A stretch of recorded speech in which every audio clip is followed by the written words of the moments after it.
Bismillahirrahmanirrahim. Hello and Assalamu alaikum everyone. Here is Asma Shaheen from Rehan School Islamabad campus. Today I am here with a very interesting topic that I will talk with ChatGPT. So, um, on daily basis, we are discussing our goals with ChatGPT, and ChatGPT respond us and guide us. So today I am here to discuss about my goal, and my goal is to empower with digital education. So hi ChatGPT, how are you? Hi there. I'm doing great. Thanks for asking. That sounds like a you're very welcome. Absolutely. Okay, so I'm here again for another interesting topic, and that is about my goal. As before, I told you my goal is to empower.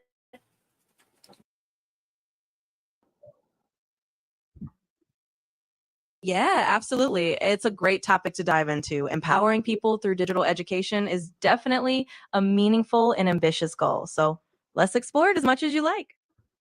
Okay, so ChatGPT, can you please tell me about how can we empower people with digital education? Of course. So, empowering people with digital education is really about making technology and digital skills accessible and easy to learn. That could mean creating really user friendly online courses, providing resources in multiple languages, or just giving people the tools and confidence to get comfortable with digital platforms. It's all about breaking down those barriers so that anyone can benefit from digital learning. Okay, so can you please tell me how can we empower the girls with digital education? Uh, how do I overcome social barriers that stop girls from learning technology? Absolutely. So, empowering girls with digital education often starts with creating a really supportive and inclusive learning environment. That might mean offering mentorship programs where girls can see role models in tech, or having community workshops that are really welcoming and family friendly so parents feel comfortable encouraging their daughters. And of course, addressing social barriers often means involving the whole community, raising awareness about the benefits of digital education for everyone, and really celebrating the successes when girls do get involved. Yes, but if we are using social media accounts, so females are not uh, aware of this and they are not ready to use social media accounts. So how can we uh, guide them? Yeah, absolutely. That's a really important point. If many women or girls in the community aren't familiar with social media or aren't comfortable using it, then it really helps to start with very basic digital literacy training.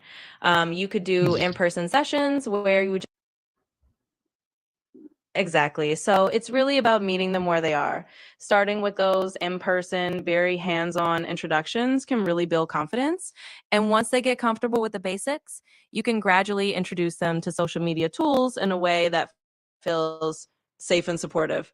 It's really all about step by step empowerment.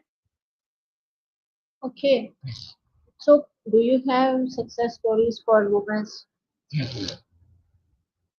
Absolutely. There are plenty of inspiring success stories out there. For example, in different parts of the world, there have been initiatives where women who had never touched a computer eventually became digital entrepreneurs or started their own online businesses after getting that foundational digital education. So it's definitely possible. And there are lots of great role models who have done exactly that. Okay, so can you please tell me about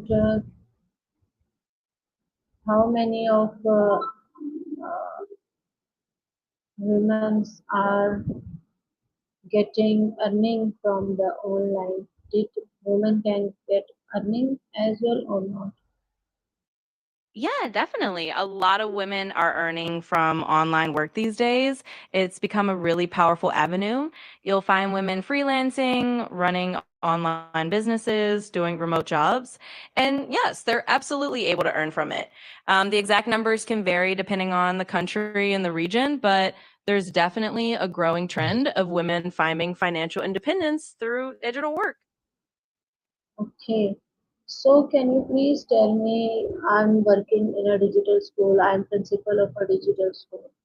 So how can I empower my colleagues, my students with digital education and how they can start earning from the graphic designing, video editing? Absolutely. As a principal of a digital school, you're in a great position to empower your colleagues and students. One of the best ways is to integrate really practical hands on projects into your curriculum, things like graphic design challenges or video editing assignments that they can eventually turn into portfolios. You can also bring in guest speakers or run workshops on freelancing platforms so that they understand how to actually earn from these skills. It's really about giving them those real world applications and the confidence that they can actually monetize with their learning. Okay, can you tell me which are the platforms where they can earn? They have Canva basic graphics designing skill, and on Canva they have basic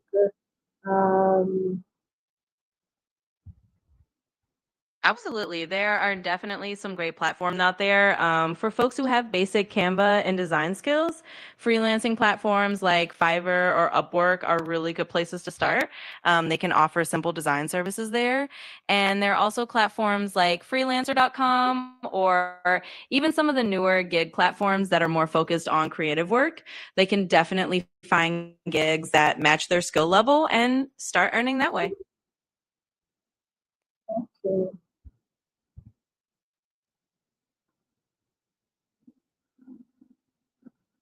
okay, that's great. Can you tell me and suggest me more ways or ideas where we can start earning on daily basis or monthly basis? Absolutely. So, beyond just those freelancing platforms, there are a few more ways they can start earning regularly. For example, they could look into offering online classes or workshops themselves, maybe teaching basic design skills or even something related to what they're learning. There's also the possibility of creating digital products like templates or design packs that they can sell on marketplaces like Etsy or Gumroad. And if they're comfortable, they can even start a YouTube channel or a blog that eventually can be monetized. So there's a lot of different avenues they can explore to earn consistently.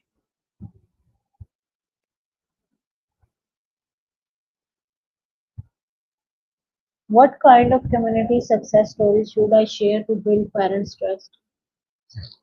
Yeah, sharing the right kind of success stories can definitely help build parents' trust. You might want to highlight stories of students who started with just basic digital skills and then went on to achieve something meaningful, like landing a freelance gig, getting a remote job, or even starting a small online business.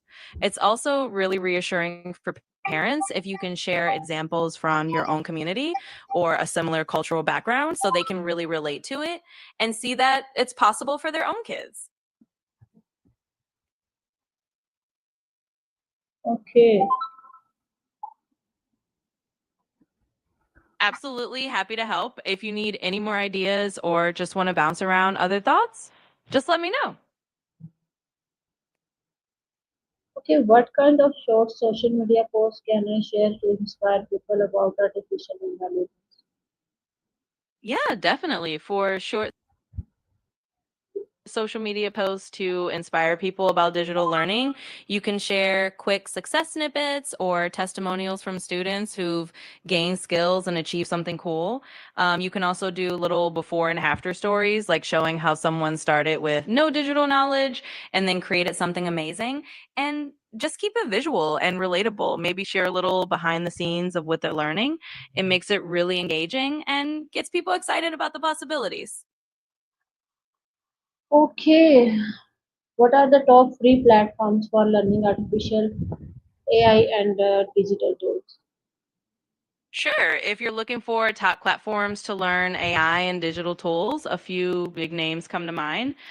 First off, Coursera is really popular because they partner with top universities and tech companies, and they've got lots of AI courses. Then there's Udemy, which has a ton of really practical hands on courses, often from individual instructors. And then there's LinkedIn Learning, which is really good for digital tools and professional development, and it's got that nice career focus edge. So those three are definitely great places to start if you want to dive into AI and digital skills. Okay, You're welcome. And if you have any more questions or need more ideas, just let me know. so tell me, how can small business use AI to grow in Pakistan? Absolutely. Small businesses in Pakistan can use AI in a bunch of ways to grow. For example, they can use AI powered chatbots to handle customer service, which can save time and make sure customers get quick answers. They can also use AI tools for things like marketing, for example, analyzing customer data to figure out what products people like best or to personalize their advertising. And they can even use AI for things like inventory management or predicting trends. So it's really just about finding those tools that fit your business and help them run things more efficiently. Okay, what AI tools can teacher use to improve their learnings? Yeah, for sure. Teachers can use a bunch of AI tools to really enhance their teaching and help students learn more effectively. For example, they can use AI powered platforms that personalize learning for each student. So everyone gets the kind of support they need. They can also use tools that help automate grading or give really quick feedback, which saves time. And there's even AI that can help them create interactive lessons or use virtual tutors. So it just makes the whole learning experience more engaging and tailored to each student. Okay, so can you please tell me how we can uh, empower parents' mind for digital education? Absolutely. Empowering parents is a big part of the equation. One of the best ways is to involve them directly. Maybe host some digital literacy workshops just for parents so they can get comfortable with the tools their kids are using. You can also share resources or create a little guide that explains the benefits of digital education in a way that's easy to understand. And just keeping communication open, letting them ask questions and feel like they're part of the journey can really build their confidence and trust. Okay, so if they are asking for traditional learning and book learning already, so how can I give them knowledge about artificial intelligence importance? Yeah, that's a great question. I think it's all about bridging the gap. You can explain that AI and digital tools are just another way of learning that can actually support and enhance traditional methods. Maybe share examples of how AI can make certain subjects more engaging or how it can personalize the learning experience so that each student can learn at their own pace.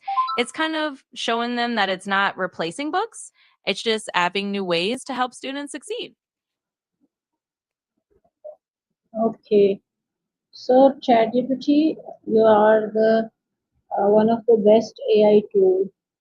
Can you tell me about yourself? How can you facilitate a digital student who can know a Canva graphic? Well, thank you for the kind words. Absolutely, I can help a digital student in a bunch of ways. For someone who's learning Canva or graphic design, I can walk them through step by step how to create designs, suggest ideas, or give feedback on their work. I can also point them to resources, help them brainstorm creative ideas, or even explain design concepts if they need it. Basically, I'm here to make their learning journey a little smoother and more fun. That's amazing. Can you please tell me how can students use you in their daily life? How can you help them for Yeah, their absolutely. problems? Yeah, definitely. So, for students using me day to day, I can help them with all sorts of things. If they have questions about their homework, if they need explanations on a tricky topic, or if they just want ideas for projects or creative things they're working on, I'm here for that. They can ask me to break down concepts, to give them step by step help, or just to brainstorm and make their learning a bit easier and more fun. So, really, I'm just like a handy helper they can turn to whenever they get stuck.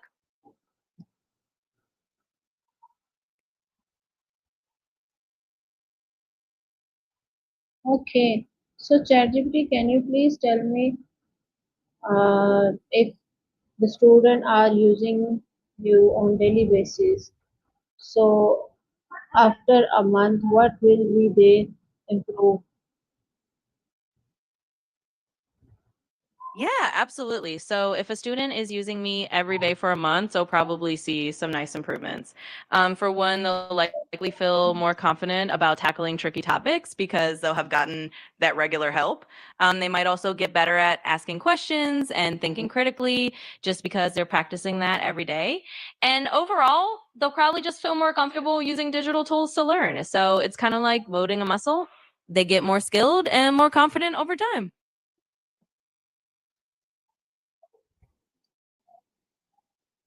Okay, so ChatGPT, as you know, I'm principal of a digital school, and I just want to improve myself. And how can I improve myself? Please guide me. Absolutely. I'd love to help with that. As a principal of a digital school, one of the best ways to keep improving is to just stay curious and keep learning yourself. You can dive into professional development resources. There are lots of online courses for educational leaders, especially around digital education. And you can also connect with other educators, maybe join some forums or networks where you can share ideas and learn from each other.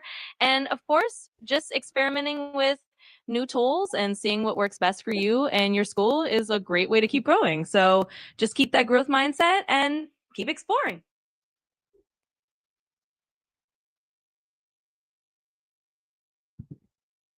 Okay, ChatGPT. You're welcome. And if you ever need more tips or just want to chat about ideas, I'm always Thank, here to help. thank you for today's session. It was a very nice and informative session. Thank you a lot, please. You're very welcome. I'm really glad